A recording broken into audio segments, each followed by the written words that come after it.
Hello everyone, कैसे हैं आप सभी। तो आज हम सेकंड लेक्चर लेके आए हैं स्ट्रक्चर ऑफ एटम का। तो फिर से तैयार हो जाओ, कॉपी पेन लेके, कमरा बंद करके, लाइट जला के बैठ जाओ। स्टार्ट करते हैं structure of atom. Last class में मैंने तुम्हें कहा था कि इलेक्ट्रॉन के ऊपर चार्ज क्या होता है, इलेक्ट्रॉन का मास क्या होता है, ये सब बताया था। ये जो स्क्रीन के ऊपर आपको एक ये दिखा रखी है मैंने, जिसके अंदर मैंने आपको लिख रखा है यहाँ पे प्रोटॉन का चार्ज भी लिख रखा है, प्रोटॉन का मास क्या होता है वो भी लिख रखा है, न्यूट्रॉन के ऊपर चार्ज और न्यूट्रॉन के ऊपर मास, ये सब लिखा हुआ है स्क्रीन के ऊपर। जो आपको ये दिख रहा है टैली, जो भी एक टैली दिख रही है आपको, जो टेबल दिख रही है, आप इसे अपनी कॉपी में नोट डाउन कर लीजिए। सो चलिए हटाते हैं इसे। और अभी हम पढ़ रहे हैं यहाँ पे atomic number and nuclear charge, और सेकंड इज मास नंबर और नंबर ऑफ न्यूक्लियॉन्स। ये कंसेप्ट तुम्हारा एटॉमिक नंबर, सीधी सी बात है, ये ना आपको कहा जाता है कि एटॉमिक नंबर होता है नंबर ऑफ प्रोटॉन्स जो मौजूद होते हैं किसी भी एटम के अंदर। मतलब एटम के अंदर जो नंबर ऑफ प्रोटॉन मौजूद होते हैं, वो एक चीज और याद रखो कि यही नंबर ऑफ प्रोटॉन बराबर होते हैं नंबर ऑफ इलेक्ट्रॉन्स के। तो कुल मिला के अगर मैं कहना चाहूं तो एटॉमिक नंबर इज व्हाट, जो नंबर ऑफ प्रोटॉन्स होते हैं या नंबर ऑफ इलेक्ट्रॉन्स होते हैं, उनको क्या बोला जाता है, एटॉमिक नंबर बोला जाता है। मेरे ख्याल से तो आ रही है बात समझ में, आ गया होगा समझ में। इसी को कहा जाता है न्यूक्लियर चार्ज। एक दूसरी बात और करके इसको ऐसे भी बताया जाता है पॉजिटिव चार्ज, या फिर मैं कहूं प्रोटॉन प्रेजेंट, हाँ ये कह सकते हो, चलो ये लिख लेते हैं positive charge, positive charge present in the nucleus. Positive charge present in the nucleus is also called atomic number. और इसी पॉजिटिव चार्ज को दूसरा नाम जो मैंने लिखा रखा है यहाँ पे, दिख ही रहा होगा आपको, ये रहा, इसी को न्यूक्लियर चार्ज बोलते हैं। मेरे ख्याल से आ रहा है समझ में आपको। Number of protons, number of electrons equal होते हैं, और यही आपका एटॉमिक नंबर कहलाता है। आगे होगी बात समझ में इतनी तो चलो। सो नेक्स्ट आता है मास नंबर, या फिर नंबर ऑफ न्यूक्लियॉन्स, इसका दूसरा नाम होता है। मास नंबर को कहा जाता है कि सम होता है ये, sum of number of proton, sum of number of protons and number of neutrons. जो प्रोटॉन और न्यूट्रॉन्स का जो सम होता है उसे हम मास नंबर या नंबर ऑफ न्यूक्लियॉन्स बोलते हैं। अच्छा, एक बात आपको याद रखनी पड़ेगी, किसी भी एटम के अंदर जो प्रोटॉन्स होते हैं वो अगर हम काउंट करते हैं कई बार, ये वोल नंबर नहीं होते हैं। सो आपका जो एटॉमिक जो मास नंबर होता है वो भी वोल नंबर में नहीं मिलेगा, वो भी वोल नंबर में नहीं मिलेगा, यानी कि पॉइंटों में मिल सकता है। ये आप याद रखोगे, इस चीज को समझ में आया है नहीं आया, तो आपको धीरे धीरे क्लियर हो जाएंगी चीजें। तो एटॉमिक नंबर क्या होगा, या फिर आप दूसरा नाम बोलो न्यूक्लियर चार्ज क्या होगा, तो आप बताओगे नंबर ऑफ प्रोटॉन्स या नंबर ऑफ इलेक्ट्रॉन्स जो मौजूद होते हैं, जिसको हम positive charge present in the nucleus भी कह सकते हो। मास नंबर क्या होगा, नंबर ऑफ न्यूक्लियॉन्स, यानी कि sum of number of protons and number of neutrons. अगर मान लो हम इसको ऐसे रिप्रेजेंट करें यहां पे कि मास नंबर को रिप्रेजेंट किया जाता है मोस्टली हर जगह ए से, और एटॉमिक नंबर को रिप्रेजेंट किया जाता है हर बुक में आप देखने को मिलोगे, तो कॉमन जो बुक होती है सारी जेड और ए ही यूज करती हैं। सो अगर मैं यहां पे लिखना चाहूं A is equal to what, number of proton plus number of neutron, और करके अगर आपसे ये पूछ लिया जाए किसी एटम का आप नंबर ऑफ न्यूट्रॉन निकालिए, तो यहां से आप इसको चेंज करके लिख सकते हो a minus P equal to N, this is the number of neutrons. I think आपको क्लियर हो गई है दोनों चीजें, आ गया होगा।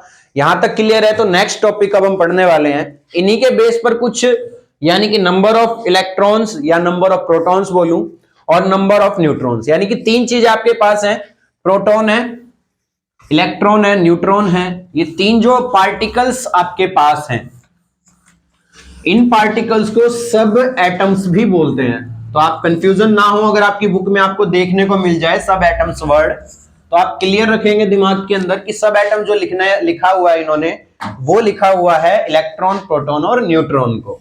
समझ आ रही है मेरी बात। तो आज यहां पर कुछ टर्म्स आएंगे जिनको मैं बता देता हूं। जैसे एक टर्म आती है आइसोटॉप्स। क्या आती है, आइसोटॉप्स। आइसोटॉप्स में क्या चीज सेम होती है और क्या चीज इसमें डिफरेंट होती है, ठीक है। यानी कि मैं बात कर रहा हूं यहाँ पे चीज जो बोल रहा हूं मैं, क्या चीज क्या सेम होती है क्या डिफरेंट, मैं कर रहा हूं इलेक्ट्रॉन और प्रोटॉन की बात, और न्यूट्रॉन की भी करेंगे साथ साथ, और कुछ एग्जांपल्स में साथ साथ यहां इस टैली में लिखता जाऊंगा, इस टेबल में लिखता जाऊंगा सबके। जैसे आइसोटॉप्स की अगर बात करें तो इसमें जो होता है जो आपका एटॉमिक नंबर होता है, जो एटॉमिक नंबर होता है आपका, वो होता है सेम। नंबर 2, एटॉमिक नंबर तो सेम होता है, मास नंबर इसका क्या होता है, डिफरेंट होता है। मास नंबर क्या होता है, डिफरेंट होता है। फर्स्ट थिंग तो यही याद रखनी है आपको दोनों के लिए। सेकंड थिंग इसकी बात याद रखेंगे, जब किसी का एटॉमिक नंबर सेम हो जाए, यानी कि नंबर ऑफ इलेक्ट्रॉन सेम हो गए हैं, साथ साथ ये कह सकते हो उसके प्रोटॉन भी सेम हो गए हैं, क्योंकि अभी अभी मैंने पीछे जस्ट कराया कि एटॉमिक नंबर था क्या, atomic number, number of proton या नंबर ऑफ इलेक्ट्रॉन। और आइसोटॉप्स के अंदर सेम हो जाता है एटॉमिक नंबर और डिफर कर जाता है मास नंबर। तो एटॉमिक नंबर सेम होने का मतलब क्या है, नंबर ऑफ प्रोटॉन भी क्या हो गए, सेम हो गए। और नंबर थर्ड में ये एक लाइन और करके लिख सकता हूं, नंबर ऑफ न्यूट्रॉन इलेक्ट्रॉन भी क्या हो गए, वो भी सेम हो गए। और चौथी बात में आप ये लिख सकते हो, अगर किसी के इलेक्ट्रॉन सेम हो जाते हैं तो वहां पर कंप्लीटली कहा जाता है केमिकल प्रॉपर्टीज भी क्या हो जाती है, सेम हो जाती है। समझ आ रही है मेरी बात, केमिकल प्रॉपर्टीज भी क्या हो जाएगी, सेम हो जाएगी। ठीक है। नंबर 5, इलेक्ट्रॉनिक कॉन्फ़िगरेशन भी सेम हो जाएगी। इलेक्ट्रॉनिक कॉन्फ़िगरेशन वो भी क्या हो जाएगी, सेम हो जाएगी। आ गया समझ में। मास नंबर डिफर कर जाएगा यहां पर, और पोजीशन इन द, और एक बात लिखना चाहें हम, position in the periodic table वो भी सेम हो जाएगी। Position in the periodic table वो सेम मिलती है यहां पे। जहां पे मैंने सेम लिख दिया, आप हर एक के आगे लिखा हो same atomic number, same number of proton, same number of electron, same chemical property, same electronic configuration, same position in the periodic table. समझ में आ गया। मास नंबर इसका डिफर कर जाएगा, यहां पर आप लिख सकते हो mass number is different. Number 2, number of neutron भी क्या हो जाएंगे, डिफरेंट हो जाएंगे, क्योंकि जो ये मास का डिफरेंस आ रहा है, जो मास अलग अलग आ रहा है, प्रोटॉन तो सेम हो चुके हैं, डिफरेंट क्या आ रहा है, वो न्यूट्रॉन आ रहा है। इसके एग्जांपल के लिए आप लिख सकते हो हाइड्रोजन के 3 आइसोटॉप्स होते हैं, एक हाइड्रोजन, एक ड्यूटेरियम और एक ट्रीटियम। वैसे एच से डिनोट करते हैं सबको, इनका एटॉमिक नंबर हर एक का एक देखने को मिलेगा तुम्हें। इसका मास नंबर 1 फिर आ जाएगा, जैसे मास को यहां डिनोट कर देते हैं 1, इसका मास 2, इसका मास 3। मेरे ख्याल से तो तुम्हें आ गई ये बात समझ में, क्लियर हो गया होगा। नंबर 2 में आप जा सकते हो, ऑक्सीजन का एटॉमिक नंबर 8 होता है, फिर ऑक्सीजन का एटॉमिक नंबर 8 और फिर से 8। मास नंबर यहां पे जाएंगे 16 पे, फिर आ गया 17 और फिर आ गया 18। आ गया होगा समझ में। ये एग्जाम्पल हो जाता है इसके। मेरे ख्याल से तुम्हें इतनी बात क्लियर है आइसोटॉप्स के बारे में। जिसको समझ आ गई है, लो मैं सामने से हट रहा हूं, आप स्क्रीनशॉट ले सकते हैं और जो सामने बैठे हैं मेरी क्लास में वो यहां पे नोट डाउन कर सकते हैं इसके बारे में। नेक्स्ट आपका आता है आइसोबार्स के बारे में पढ़ने वाले हम। किसके बारे में पढ़ने वाले हैं, सबने नोट कर लिया, आइसोबार्स के बारे में पढ़ने वाले हैं। चलिए अच्छा, अब एक चीज हम करने वाले हैं यहां पे, सिंपली ये जो सेम है, पहले तो इस आइसोबार को मैं चेंज कर रहा हूं यहां से, सॉरी आइसोटॉप्स को आइसोबार्स में, ठीक है। और ये सेम वर्ड मैंने यहां से हटा दिया, इसको मैंने लिख दिया डिफरेंट।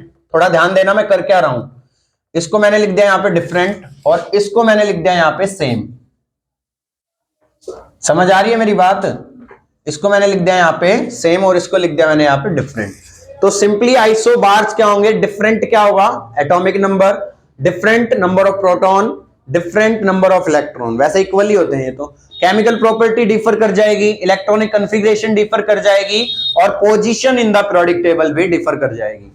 मास नंबर सेम है, नंबर ऑफ न्यूट्रॉन इसका क्या हो जाएगा, सेम हो जाएगा, यानी कि कन्वर्स कर दिया है। एग्जांपल बदलते हैं, आप एग्जांपल के तौर पे ले सकते हैं, यहां पर आर्गन ले लीजिए, पोटेशियम ले लीजिए और कैल्शियम ले लीजिए। आर्गन का एटॉमिक नंबर 18, इसका 19 होता है और इसका 20। जैसा कि हमने कहा था डिफरेंट एटॉमिक नंबर होगा, ये रहा different atomic number. Mass number सबके सेम मिलेंगे तुम्हें, 40 and this one is a 40। आ गया होगा समझ में। सो ये था आइसोबार्स। आपने जो नोट डाउन किया है अपनी कॉपी के अंदर, उसमें सिर्फ आपको यहां डिफरेंट की जगह पिछले जो सेम लिखा था उसको मिटा करके उसे काट के डिफरेंट लिख लो और यहां पे सेम लिख लो, बस। और एग्जांपल चेंज कर लीजिए। नेक्स्ट टॉपिक आपका आता है जिसको अपन बोलेंगे आइसो इलेक्ट्रॉनिक स्पीसीज। क्या बोलेंगे? Iso electronic species. Iso electronic species में आपको याद रखना होगा नंबर ऑफ इलेक्ट्रॉन सेम होते हैं, इलेक्ट्रॉनिक कॉन्फ़िगरेशन सेम होती है, ये शायद नोट कर ही लिया होगा आपने। और एटॉमिक नंबर क्या होता है, सॉरी सिंपली कहें तो मास नंबर क्या होता है, डिफर होता है। हटा दें इसे।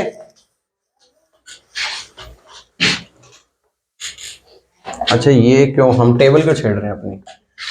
तो देखो इसको यहां से कर रहा हूं मैं, ये लीजिए।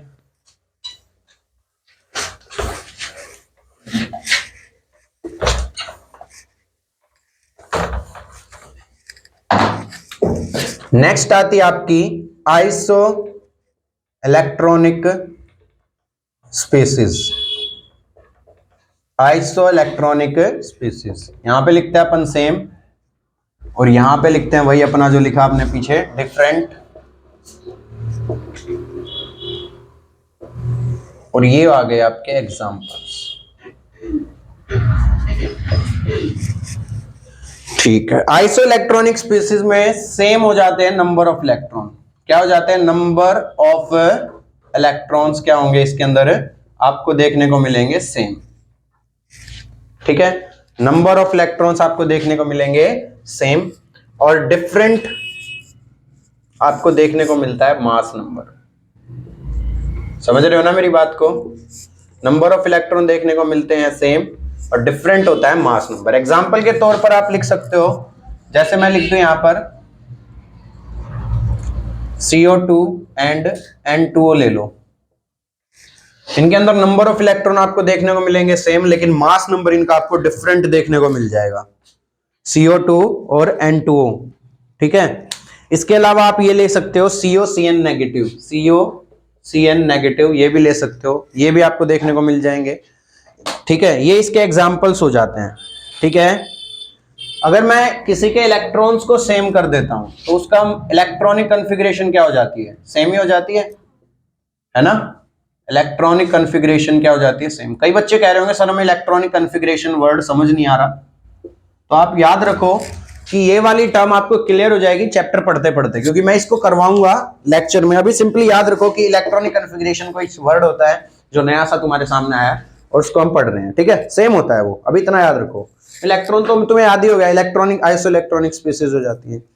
नेक्स्ट आते हैं जिसको अपन बोलते हैं आइसोटॉन्स। क्या बोलते हैं? आइसोटॉन्स। आइसोटॉन्स के अंदर क्या होता है? न्यूट्रॉन सेम हो जाते हैं, नंबर ऑफ न्यूट्रॉन्स क्या हो जाते हैं? सेम हो जाते हैं आपके आइसोटॉन्स के अंदर। एक बार ये उतार लीजिए फिर आगे कराते हैं तुम्हें। आइसोटॉन्स में नंबर ऑफ न्यूट्रॉन सेम हो जाता है, बाकी सब कुछ डिफर लिख दो यहाँ पे। Mass number, atomic number, electronic configuration, chemical property, physical property, सब कुछ डिफरेंट हो जाएगा यहाँ पे। तो आप लिख सकते हो इसमें क्या क्या डिफर कर गया? मास नंबर आपका डिफर कर जाएगा, नंबर 2 क्या डिफर कर जाएगा? एटॉमिक नंबर डिफर कर जाएगा, और नंबर 3 इसकी इलेक्ट्रॉनिक कॉन्फ़िगरेशन डिफर कर जाएगी, इलेक्ट्रॉनिक कॉन्फ़िगरेशन भी डिफर कर जाएगी। And number 4 most important, physical and chemical properties भी डिफर कर जाएगी, फिजिकल एंड केमिकल प्रॉपर्टीज भी डिफर कर जाएगी। नंबर ऑफ न्यूट्रॉन सेम हो जाएंगे। बस मेरे ख्याल से तो तुम्हें आ रही है सारी बातें समझ में, क्लियर है इतना? और इसके एग्जाम्पल्स में ले सकते हो आप सिलिकॉन, फॉस्फोरस ले सकते हो आप, और सल्फर भी लिया जा सकता है। ठीक है, इसके एग्जाम्पल में ले सकते हो silicon, phosphorus, sulphur. Silicon, phosphorus, sulphur 14, 15 और 16, इसका होता है भैया 30, 31 एंड 32। ये इसके एग्जाम्पल हो जाएंगे। मेरे ख्याल से आपको ये टर्म समझ आई है। इसको नोट डाउन कर लीजिए सारे अपनी कॉपी में, या स्क्रीनशॉट ले लीजिए, मैं सामने से हट जाता हूं। जल्दी से ले लीजिए स्क्रीनशॉट और नोट डाउन कीजिए। इसके बाद एक टर्म आती है आइसोटर्स बोलते हैं, जिसे हम नंबर ऑफ एटम्स और नंबर ऑफ इलेक्ट्रॉन सेम होते हैं, लेकिन फिजिकल प्रॉपर्टीज और केमिकल प्रॉपर्टीज वो डिफर करती हैं, N2CO, CO2, N2O, ये सारे एग्जाम्पल हो जाते हैं। एक नई टर्म आपको यहाँ देखने को मिलेंगी, 18 से यहां से, जिसे अपन बोलते हैं आइसोटर्स। अरे ये क्यों मिटा दिया? एक होता है आइसोटर्स, इसके अंदर आपको क्या क्या देखने को मिल जाएगा? नंबर ऑफ एटम्स सेम होते हैं इसके अंदर, ठीक है। डिफर क्या क्या कर जाती है, physical number 1 atomic number differ कर जाएगा इसका, नंबर 2 मास नंबर भी डिफर कर जाएगा, number 3 is the most important physical, ये मैंने गलत मिटा दी, एंड केमिकल प्रॉपर्टीज भी डिफर कर जाएगी, ठीक है। इसके एग्जांपल में आप ले सकते हो, सीओ ले लो, यही ले लो ये वाले सीओ। अच्छा इसका एग्जांपल गलत हो गया क्या अपन से, शायद एग्जांपल गलत कर दिया,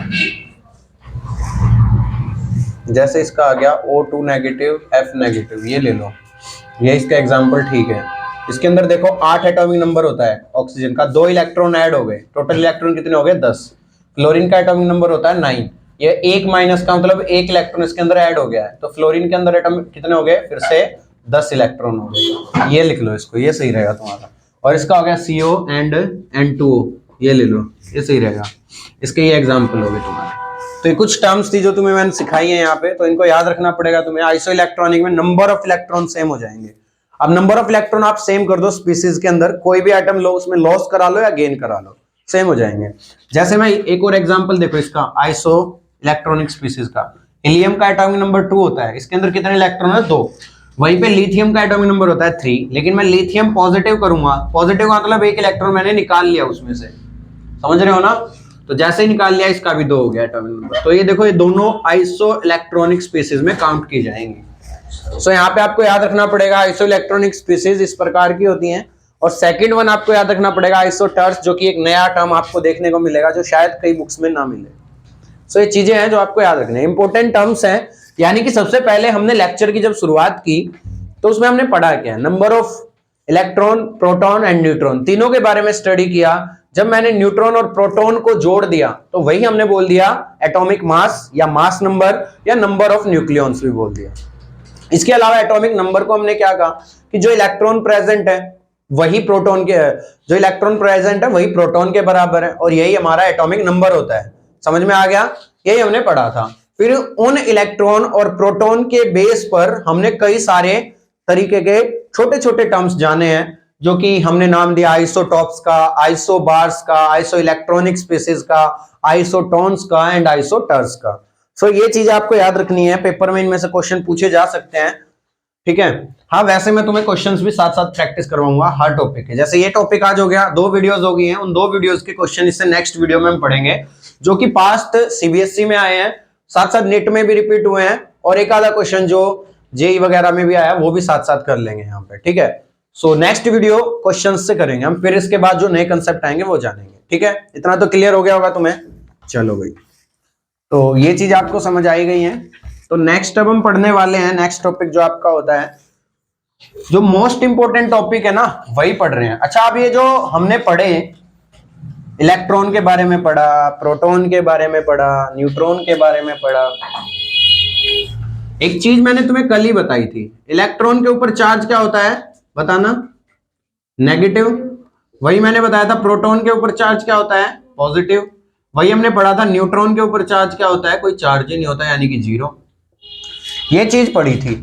अब ना एक मैक्सवेल नाम के साइंटिस्ट थे जिन्होंने सबसे पहले एक बहुत बड़ी बात कही कि जब भी कोई चार्ज पार्टिकल होता है ना, उन्होंने कही थी ये बात, जब भी कोई चार्ज पार्टिकल होता है, जब वो रिवॉल्व करता है, जब वो रिवॉल्व करता है, तो रिवॉल्व करने के बाद जो रिजल्ट निकलता है वो कुछ इस प्रकार होता है, वो रेडिएशन एमिट करता है। क्या एमिट करता है वो, रेडिएशन एमिट करता है। रेडिएशन बोले तो वेव की तरह काम करता है, और इन वेव को जनरली नाम दिया जाता है, 2 तरीके के नाम दिए जाएंगे। एक बार रेडिएशन लगा के बोल दो, जनरली क्या बोलेंगे, इलेक्ट्रो मैग्नेटिक रेडिएशंस, इनको क्या नाम दिया जाता है, इलेक्ट्रोमैग्नेटिक रेडिएशन। और दूसरा है जो वेव हमने वर्ड लगाया, इसके अकॉर्डिंग भी लिख सकते हो तुम, इलेक्ट्रोमैग्नेटिक वेव। 1-2 होते हैं, हर जगह होते हैं, आपको आवाज आई गई होगी, पौ, यहां से भगा के ले गया ऐसे। अब इनका कुछ इलाज नहीं हो सकता, इनका इलाज होगा भाई, चलो वे उल्टा क्या बोले, इलेक्ट्रोमैग्नेटिक वेव्स भी नाम दे सकते हैं। शॉर्ट में इन्हीं को बोला जाता है ईएम रेडिएशन, यानी कि ईएम रेडिएशन बोल दो, इसी को शॉर्ट में बोलते हैं ईएम वेव्स बोल दो, जो आपका मन करे आप वो बोलो, ईएम रेडिएशन या ईएम वेव्स बोल दो। तो कुल मिलाकर के चार्ज पार्टिकल होते हैं जो रिवॉल्व करते हैं, रिजल्ट निकलता है, रेडिएशंस निकलता है। अच्छा, अब ये जो ईएम रेडिएशन या इलेक्ट्रोमैग्नेटिक रेडिएशन या वेव जो हैं, इनके बारे में डिस्कस करते हैं, फिर चलेंगे आगे। और फिर इसके बाद धीरे धीरे करके जो ये 3 इलेक्ट्रॉन, प्रोटॉन और न्यूट्रॉन जो आए हैं, इनसे हम एटम का मॉडल जो जे थॉमसन ने और रदरफोर्ड ने, बोर ने जो कंट्रीब्यूशन दिया एक मॉडल बनाने के लिए, वो पढ़ेंगे। समझ आ रही है मेरी बात? तो यहां पर जो अभी हम ये पढ़ने वाले हैं इलेक्ट्रोमैग्नेटिक रेडिएशन, ये जनरली है क्या? सिंपली मैंने अभी बताया कि हमारे पास चार्ज पार्टिकल इलेक्ट्रॉन, प्रोटॉन आ चुके हैं। तो जो चार्ज पार्टिकल इलेक्ट्रॉन की वजह से क्या क्या हो सकता है, क्या क्या क्रिएशन की जा सकती है, वो सब पढ़ने वाले हैं। तो सबसे पहली क्रिएशन जो ये कर सकता है, जो ये प्रोड्यूस कर सकता है, जो इफेक्ट ये दे सकता है, वो दे सकता है इलेक्ट्रोमैग्नेटिक रेडिएशन का। तो इस रेडिएशन को हम पढ़ेंगे सबसे पहले, या वेव को हम पढ़ने वाले हैं, वेव पढ़ने वाले हैं जनरली, सही है? तो हटा रहा हूं इसे यहां से। तो वेव पढ़ने वाले हैं, जिस वेव को आप बोलते हैं ईएम वेव्स या इलेक्ट्रोमैग्नेटिक वेव्स। तो सबसे पहले अपन पढ़ेंगे electromagnetic radiation. Electromagnetic radiations. So electromagnetic radiations के बारे में आप डिस्कस करने वाले हैं। तो सिंपली ये होती क्या है, तो आप इसके बारे में ये लिख सकते हैं, it is a wave which propagate in the presence of magnetic field and electric field which are perpendicular to each other. इस तरीके से लिख सकते हो, द वेव्स विच प्रोपेगेट। मैं सिंपल से सिंपल लैंग्वेज में आपको बताने की कोशिश कर रहा हूं, तो आप कोशिश करना, अगर आपकी बुक में इससे अच्छी डेफिनेशन है तो आप उसे भी यूज कर सकते हो। The waves which propagate in the presence of magnetic field and electric field, जो मैग्नेटिक फील्ड और इलेक्ट्रिक फील्ड की प्रेजेंस में चलती है, and are perpendicular to each other, and the magnetic field. ये एमएफ मैंने मैग्नेटिक फील्ड को लिखा है, पूरा लिखेंगे इसे, कहीं नोट्स में भी एमएफ डाल लो आप और फिर पढ़ते समय कंफ्यूज हो। The magnetic field and electric field are perpendicular to each other. ये दोनों आपस में क्या होती हैं? परपेंडिकुलर होती हैं, परपेंडिकुलर टू ईच अदर।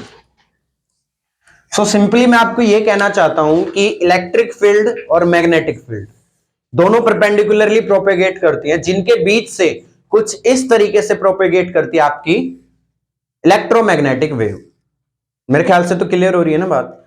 अच्छा, मैं आपको एक वेव का, एक इलेक्ट्रोमैग्नेटिक रेडिएशन का एक डायग्राम दिखा रहा हूं। ये स्क्रीन पे आपको दिख रहा होगा, ये जो मैंने दिखाया है, इस स्क्रीन पे आपको दिख रहा होगा इलेक्ट्रिक फील्ड और मैग्नेटिक फील्ड दोनों आपको दिख रही है ना यहाँ पे, जो कि प्रेजेंट है परपेंडिकुलर एक दूसरे के, और इनके बीच से प्रोपेगेट कर रही है यहाँ पे आपकी इलेक्ट्रोमैग्नेटिक रेडिएशन। ठीक है, यह एक छोटा सा डायग्राम में दिख रहा है आपको, और कुछ तरीके से आप समझ सकते हो कि किस प्रकार का है। ये जो डेफिनेशन लिखी है यही है इसका मतलब। और सेकंड वन, इसकी सबसे इंपॉर्टेंट कैरेक्टरिस्टिक्स में लिखना चाहूं ना, स्टार बना के आप लिख सकते हो इसको, they do not need any medium to propagate. ठीक है ना, यानी कि ईएम वेव्स या EM radiations do not require, EM waves do not requires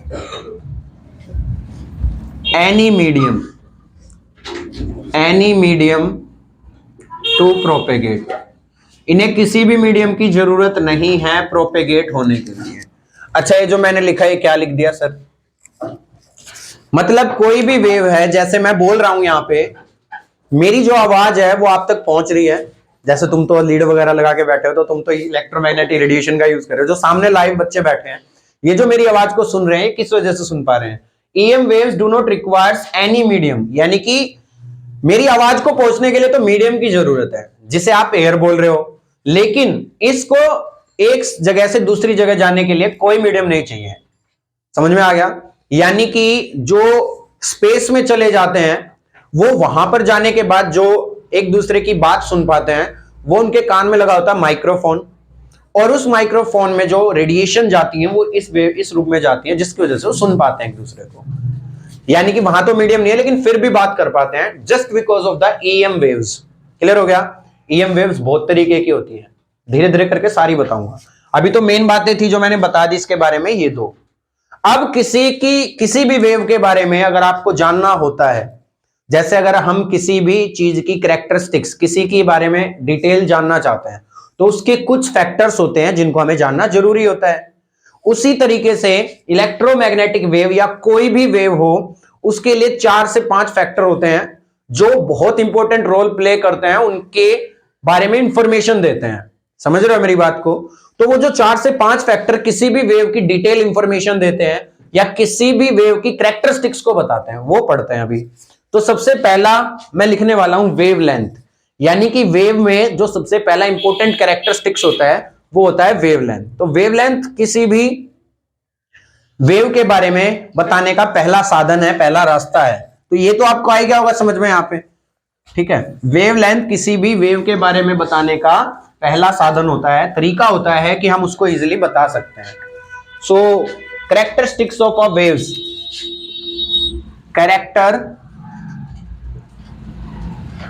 characteristics of a wave. अच्छा, स्पेलिंग मेरी ना ऐसी है, तो स्पेलिंग पे ज्यादा मत जाना, फीलिंग्स पे जाना, भावनाओं पे। जिसको हम बोलते हैं पहले वेवलेंथ। क्या बोलते हैं? वेवलेंथ। अच्छा, वेवलेंथ क्या होता है? वेवलेंथ सिंपली क्या होता है, जो वेव चलती है किसी भी सोर्स से, तो मैं सिंपली इसको लिख ही देता हूं पहले। It is the distance between, it is the distance between two crusts and trough, या फिर लिख दो, और इसको क्रस्ट मत लिखो, इसको लिखो डिस्टेंस बिटवीन टू, क्रस्ट ही लिख लो भाई, two crusts and depth of trough. इसमें थोड़ा सा एडिशन कर रहा हूं यहाँ पे, ये लो, height of to crest and depth of to trough, depth of to trough. अब ये क्रस्ट और ट्रफ, ये जो वर्ड तुम्हें देखने को मिला, यही कंफ्यूज कर गया होगा। तो ये तीसरा जो इतना इंपॉर्टेंट वर्ड लिया, ये भी कर गया होगा। ये देखो, ये कोई भी सोर्स है जहां से आपकी वेव निकलने वाली है, प्रोपेगेट होने वाली। मान लो ये निकली, और जैसे ये निकली, ये एक हाइट पर गई है, यहां से मान लो इस सोर्स से वेव निकली और ये एक हाइट पर गई, फिर मैक्सिमम हाइट पर जाने के बाद जितना ये ऊपर गई उतना ही ये, मान लो इस लाइन से यहां से, उतना ये नीचे जाती है। फिर समझ में आ गया? सो जो अपर, जितना ऊपर तक ये वेव गई है, जितना ऊपर मैक्सिमम ऊंचाई तक जहां तक ये जा सकती थी, यही इसकी ऊंचाई क्रस्ट कहलाती है। समझ गए ना मेरी बात को? और जितना डेप्थ में जा सकती थी उतना ये ट्रफ कहलाएगी। तो क्रस्ट और ट्रफ सेकंड वन। और जैसे ही एक क्रस्ट और एक ट्रफ को इंक्लूड कर लिया जाता है किसी भी वेव में, इसको बोला जाता है एक साइकिल कंप्लीट हो गई है। समझ में आ गया ना? एक साइकिल कंप्लीट हो गई है। तो सेकंड वर्ड जो है वो यहीं से क्लियर होने वाला है। मान लो दूसरी बारी गई है ऐसे और फिर गई है ऐसे, तो अब 2 साइकिल कंप्लीट हो गई जिसके अंदर 2 क्रस्ट और 2 ट्रफ आ चुकी है। फिर से मान लो अपन देखते हैं इसको, फिर ये गई ऐसे और फिर ये गई ऐसे, ये वेव ऐसे ही प्रोपेगेट कर रही है। तो 2 क्रस्ट के बीच का डिस्टेंस, ये री क्रस्ट, ये री क्रस्ट, ये री ट्रफ और ये री ट्रफ। तो जो क्रस्ट के बीच का ये जो डिस्टेंस होता है, ये भी है वही और ये भी वही है। ये जो क्रस्ट के बीच का ये जो डिस्टेंस होता है, इसी को वेवलेंथ का नाम दिया जाता है। या फिर अगर कोई कहना चाहे सर मैं ये नहीं यूज करूंगा, तो आप 2 ट्रफ के बीच का जो डिस्टेंस होता है ये वाला, इसको कह सकते हो दिस इज द वेवलेंथ। मेरे ख्याल से तुम्हें आ रही है बात समझ में। वेवलेंथ से आप ये डिफाइन कर सकते हो कि कोई भी वेव कितने डिस्टेंस तक मैक्सिममली प्रोपेगेट कर सकती है, आगे पहुंच सकती है। जैसे आपने सुना होगा एक वर्ड अक्सर छोटी क्लासेस में, और नहीं सुना तो मैं सुनाता हूं, जो लाल कलर होता है वो डेंजर सिग्नल के लिए यूज किया जाता है, लेकिन हम और ब्लू कलर वगैरह यूज क्यों नहीं करते? क्योंकि जो लाल कलर होता है उसकी ये जो वेवलेंथ होती है वो सबसे अच्छी होती है। तो इसका मतलब वो कलर जो है दूर तक ट्रेवल कर सकता है।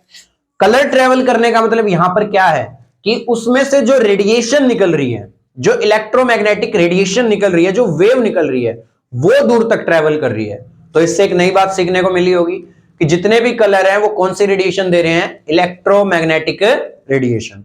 ब्लू कलर में भी रेडिएशन वेव निकल रही है और रेड में भी निकल रही है, लेकिन रेड कलर की जो वेवलेंथ है वो अच्छे वाली है, लेकिन ब्लू कलर की वेवलेंथ है वो कम वाली है। कि इतना बड़ा जो गिफ्ट गैप है, मान लो रेड का है तो ब्लू का कितना मिलेगा? छोटू सा मिलेगा। समझ में आई है नहीं आई बात? बस यही अंतर होता है। आ गया समझ में?